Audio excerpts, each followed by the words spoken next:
Good morning. Well, I've got myself, I had this smaller cup. It's not that much smaller than what I had yesterday, but we'll be able to see through it.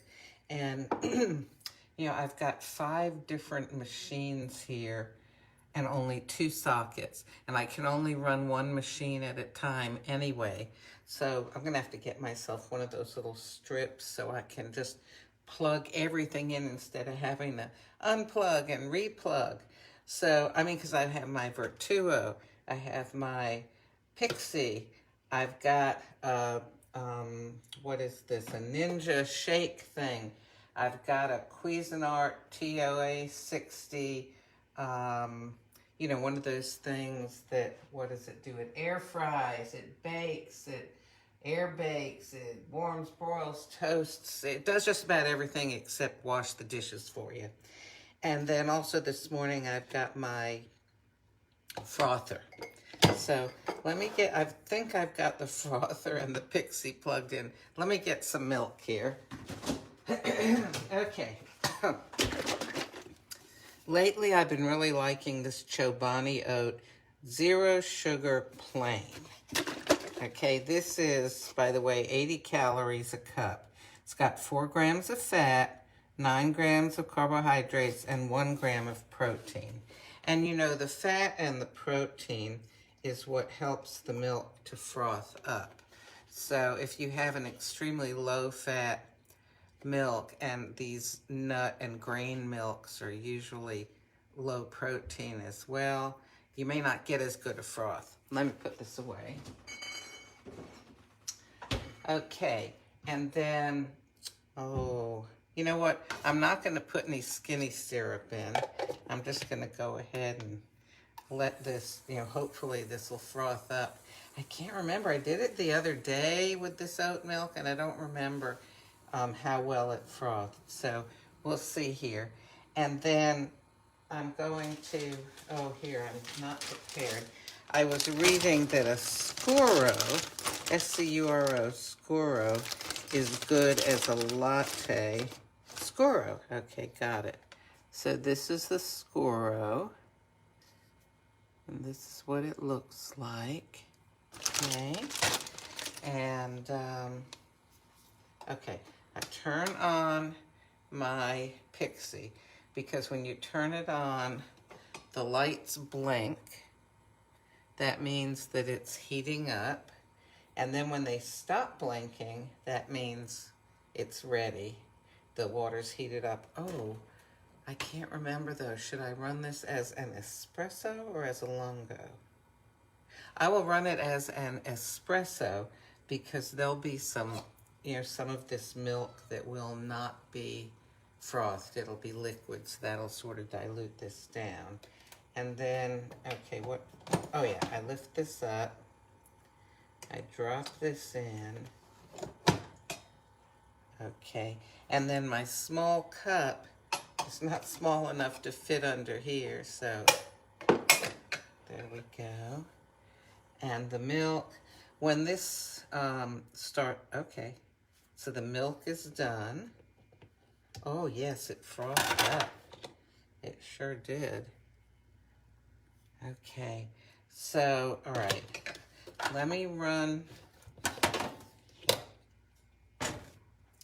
I'll run this coffee on espresso.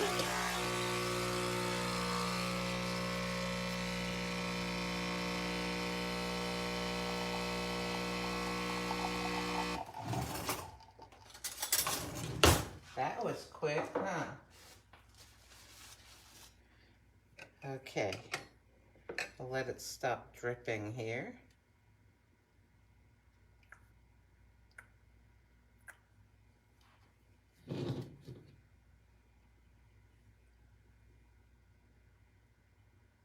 Okay.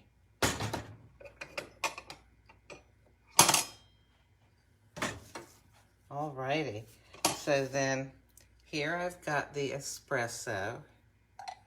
Give it a little stir around. Oh, may as well taste it black. Just a very tiny taste though, or else I won't have enough to make my latte.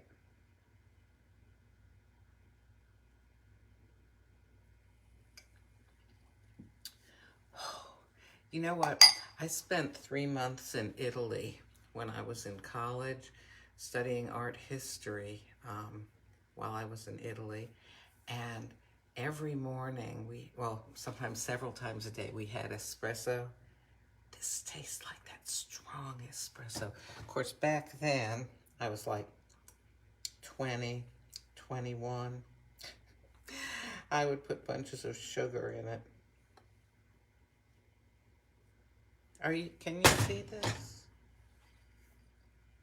I'm putting in the foam.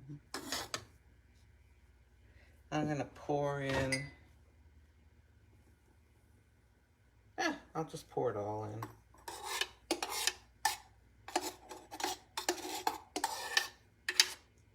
This is just several years ago. I got this from Amazon.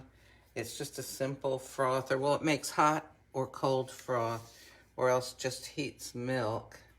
It is a Chef's Star milk frother, model MF2. And I've had it for several years now. And yeah, it just, it does a great job. Hasn't ever let me down. Okay.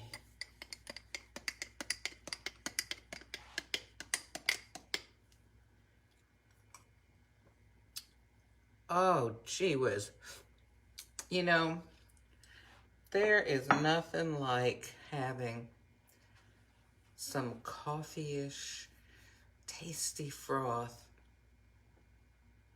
Well, having real hot cocoa with real chocolate and real whipped cream, you know, whipped up from the heavy cream, that's better than this. But, and that's the sort of thing I used to have when I was in Italy for 3 months.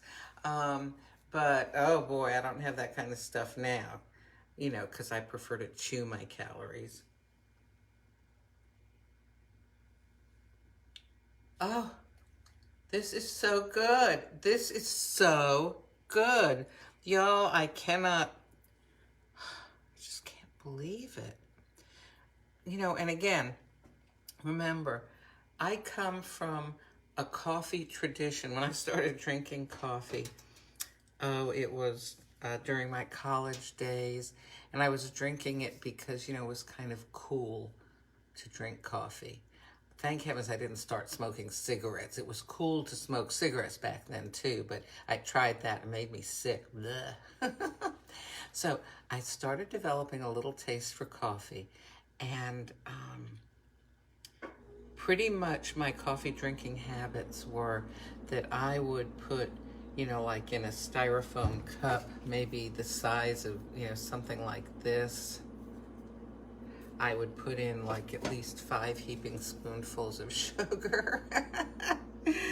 And as I've told you before, then I moved on to artificial sweeteners as I got older.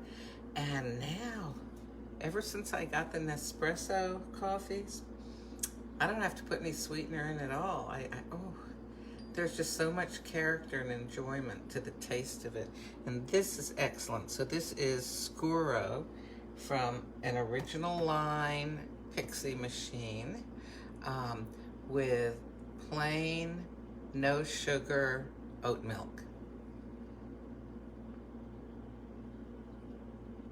Oh, and it tastes rich and it's wonderful. It's wonderful.